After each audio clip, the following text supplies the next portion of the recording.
SSC ने SSC CGL mains 2024 की answer की में 19 क्वेश्चन के आंसर्स को बदल दिया है और उन्हें मार्क्स टू ऑल कर दिया गया है। अब जिसकी वजह से कई सारे स्टूडेंट्स के 20-30 नंबर और 50 नंबर तक बढ़ गए हैं। वहीं काफ़ी सारे स्टूडेंट ऐसे भी हैं जिनके 20-30-40 नंबर कम हो गए हैं। अब वो एग्जाम जहां एक नंबर इतना वैल्यू करता है जिसके कम होने से आपको अपनी मनपसंद पोस्ट ना मिले, वहां 30 नंबर बढ़ जाना या 30 नंबर कम होना अपने आप में बहुत बड़ी बात है। अब ऐसा नहीं है कि ये सिर्फ बस 2024 में हो रहा है, 2023 में भी सेम चीज़ हुई थी, बट उस टाइम सिर्फ 4 क्वेश्चन के आंसर बदले गए थे और उन्हें मार्क्स तो ऑल कर दिया गया था, जिसकी वजह से ये जो चीज़ है वो नोटिस नहीं हो पाई। लेकिन अब 2024 में जब 19 क्वेश्चन के आंसर्स चेंज किए गए हैं और उन्हें मार्क्स टू ऑल कर दिया गया है, तो ऐसे बहुत सारे कैंडिडेट्स थे जो सोच रहे थे कि इस बार उनका सिलेक्शन हो जाएगा, उनका सिलेक्शन नहीं हो पाया, जिसकी वजह से एक रिफॉर्म की लहर दौड़ गई है। और इन्हीं सब के चलते 1 अप्रैल 2025 में अभिनव सर और अदर टीचर्स एसएससी कॉम्प्लेक्स पहुंचे थे और वहां पर एक पीसफुल प्रोटेस्ट किया था।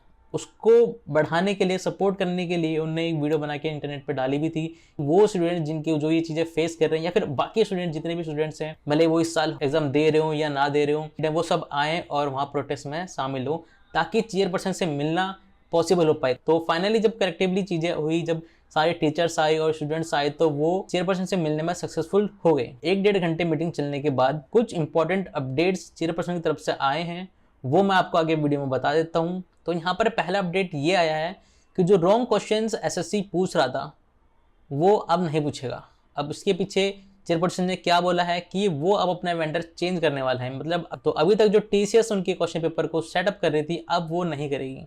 अब वो कोई दूसरा वेंडर हायर करेंगे जो उनके एग्जाम पेपर को सेटअप करेगा। सेकंड, नॉर्मलाइजेशन का जो मेथड है वो चेंज करने वाले हैं। वो एक नया फॉर्मूला इंप्लीमेंट करने वाले हैं जिससे जो लूप होल बना हुआ था यहाँ पर एक एसएससी में, वो अब काफ़ी हद तक कम हो जाएगा।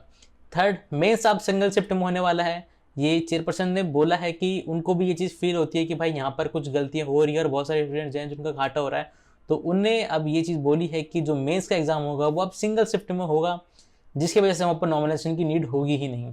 थर्ड चीज़ जो यहाँ पर निकल के आई है वो ये है कि जो फाइनल आंसर की होगी अब वो रिजल्ट से पहले रिलीज की जाएगी, जिसकी वजह से आप अपनी पोस्ट प्रेफरेंस सेलेक्ट कर पाओगे। मतलब इससे पहले क्या हो रहा था कि भाई आपको पता ही नहीं होता कि आपके कितने नंबर आने वाले हैं फाइनल रिजल्ट में, तो उसकी वजह से आप अपनी पोस्ट नहीं भर पा रहे थे। और लास्ट अपडेट जहाँ पर निकल के आया है वो ये है कि जो कीबोर्ड जो एग्जाम सेंटर्स में भाई खराब देखने को मिलते थे, सिर्फ कीबोर्ड नहीं माउस भी होते हैं, वो भी खराब है। मैंने खुद फेस करा है ये चीज़।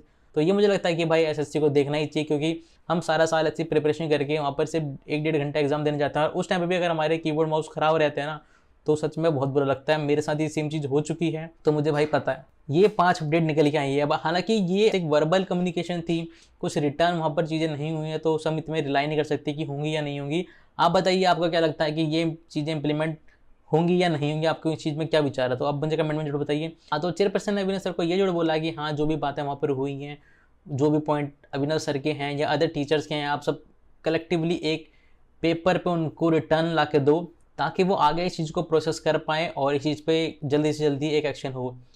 तो अब देखते हैं कि जो नेक्स्ट 10-15 दिन में एक मीटिंग और होने वाली है, तो उसका क्या आउटकम होता है। अगर आपको ये वीडियो अच्छी लगे तो भाई वीडियो लाइक करना और चैनल को सब्सक्राइब कर देना। और आपको क्या लगता है कि इस बार एसएससी सच में ये चीज़ें ठीक करेंगी या नहीं, क्योंकि भाई एसएससी करती तो हर बार ही है, बट कुछ ना कुछ लोग बोले वो छोड़ ही देती है।